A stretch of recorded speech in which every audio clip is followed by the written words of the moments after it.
Now available, paperback and Kindle Unlimited, ISIS, the main event. It's carnage inside of a steel cage when the goddess next door steps in the squared circle with the beast from the boss in this action-packed all-new ISIS series adventure. Get ISIS, the main event, paperback and Kindle Unlimited today. I've been meaning to do this review of the CW Stargirl for some time.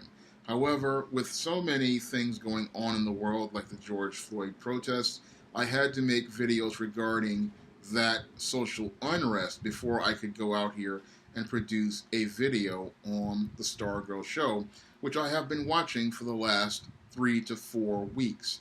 And in the first 3 to 4 episodes I have seen in Stargirl, I really liked a lot of what I saw, and I liked the fact that this show stays true to the heart of the comics it came from, and also pays respect to older comics as related to the Justice Society, such as Infinity Inc.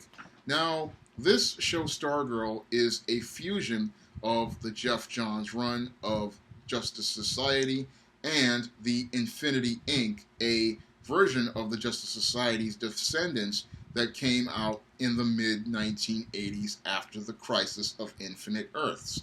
And what this show does is fuse those two eras together to give us their adaptation of the Justice Society. And Stargirl starts out in the first episode with your Starman, who actually is Skyman in the comics, who was originally the Star-Spangled Kid, and this is the Starman in this show, and the Justice Society wind up dying after a battle with a mysterious menace. Now, as your Starman winds up dying, he winds up giving his magic rod to his partner Stripesy, who is the Luke Wilson character, and tells him to protect and preserve his legacy and to make sure that he holds on to this staff until somebody worthy comes up and picks it up.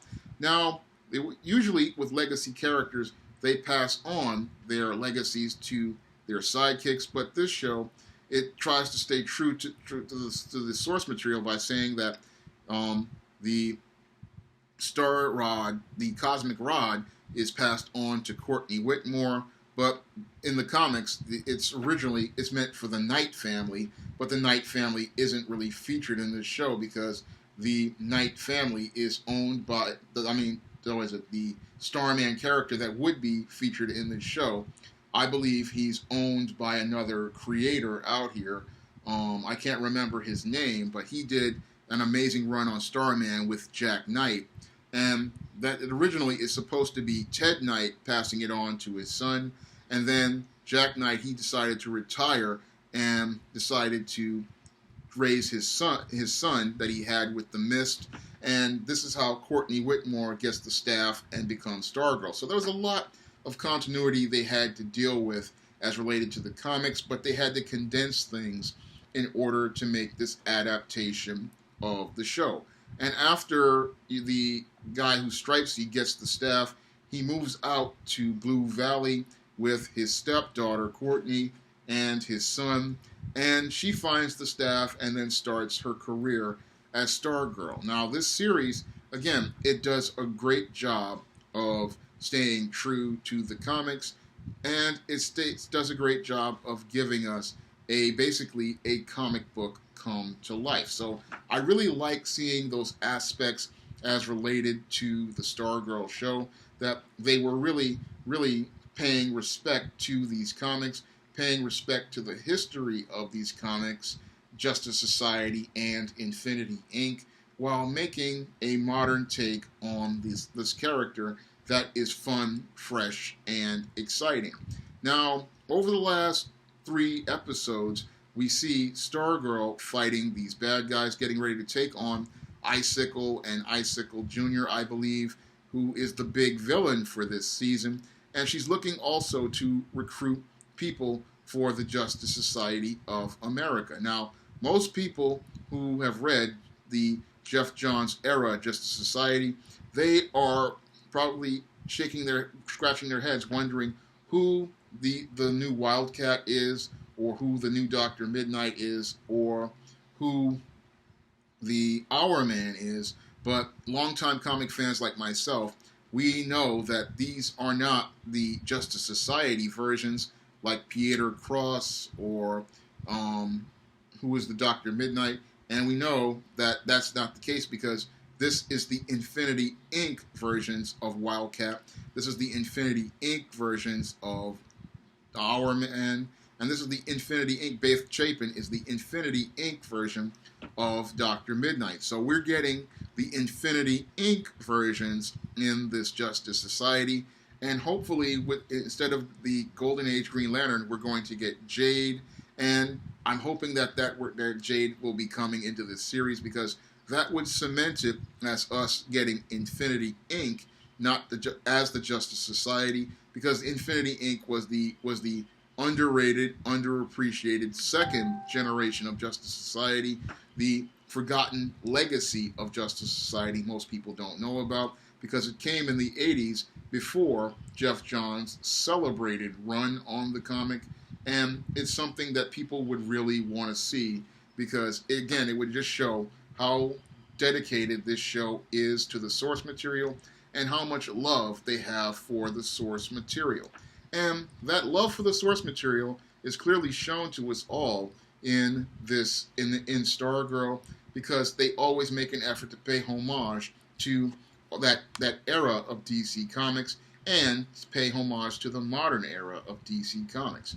And I believe there's so much dedication staying true to the source material because Geoff Johns is a producer on this show, and Geoff Johns has a vested interest in making sure that this show is the best that it can be. I don't know if he's one of the creators of Stargirl, but I believe that's one of the reasons why he's so passionate about the character, because this is his baby, and this run of DC Comics basically came from him. I mean, this is one of the most celebrated runs of DC Comics as related to everything, the Stargirl and Stripe and all these characters. These are characters he had a hand in either creating, developing, or putting together. So everything here, he had a hand in all of these characters' development over the course of 4 or 5 or maybe even 10 years. So this is something that really means something to him. So he wants it to be the very best adaptation to be. He wants it to capture the heart of those old comics, the spirit of all of those old comics, and that's what we're seeing presented to us on screen in this series. So this series is starting off on a good foot with staying true to the source material, staying true to the characters, staying true to the storylines, and really, really capturing the heart of a comic. And this is something that I loved seeing as related to this show, and I can highly recommend the Stargirl show. It is one of the best Berlanti shows so far, and it's left a very strong impression on me. I mean, this is just a fun, lighthearted, old-school type superhero show, and this is something that you can watch with the whole family, and it's something that I would like to see more of as related to superhero shows. Now, I'm hoping that this fun, lighthearted show doesn't become a victim of the Berlanti Curse, because with Berlanti shows, they'll always start out with a very strong first season, and then later on, as the second season goes into progression, and they get to the halfway point, the whole show starts to fall apart. And I'm hoping that Geoff Johns, being one of the producers, he can prevent or break the Berlanti Curse on this show and keep this show flowing as a solid, consistent program, because this show really is what old school comic book storytelling is all about. It captures the heart of what old school comics are all about. Good guys and bad guys and heroes looking to stand up and do what's right. And we're getting the strong heroine that Batwoman wanted to be with Stargirl, and we're getting the heroine that Supergirl should have been with Stargirl. I wish that this show could continue on to more episodes. I think we're only getting 8, but in the episodes we're getting top quality with every episode. And again, this is a show I can highly recommend because this is the kind of content I would like to see DC Comics do more fun, lighthearted type stuff, and more family-friendly type stuff like Stargirl, and less dark, dreary, depressing stuff like Arrow and Titans. I want to see more like this because this show really captures the heart of what a DC superhero really is and what the principles and values of a superhero at DC are really about. I can highly recommend you go out here and watch Stargirl. It encompasses a lot of DC's great history, and it pays really great respect to the Justice Society and what they stood for, and stands up for what's great about DC superheroes. And it's one show that, again, I highly recommend you go out here and watch. This is one of the best Berlanti shows so far, and I'm hoping that Goeff Johns can stay on and run this show and have an amazing run the same way he had an amazing run on Justice Society. If you'd like to see me do more reviews like this, you can donate to my Patreon, my PayPal, and my Cash App by clicking the links in the description box. And if you want to support some of my SJS Direct novels that feature heroines like the Isis series, the E-Steam series, the John Haynes series, and the Spinsterella trilogy, you may do so by clicking the link to Amazon.com, where my books featuring heroines are featured in paperback and Kindle format. You can also find them on Smashwords and the iBook Store and Google Play. That's all I have to say for this video. You can comment, rate, and subscribe. Now available in paperback and Kindle Unlimited, E-Steam: The Sands of Time. It's action and adventure in ancient Egypt in this terrific teen time travel romance. Get your copy of E-Steam: The Sands of Time at your favorite online bookseller today.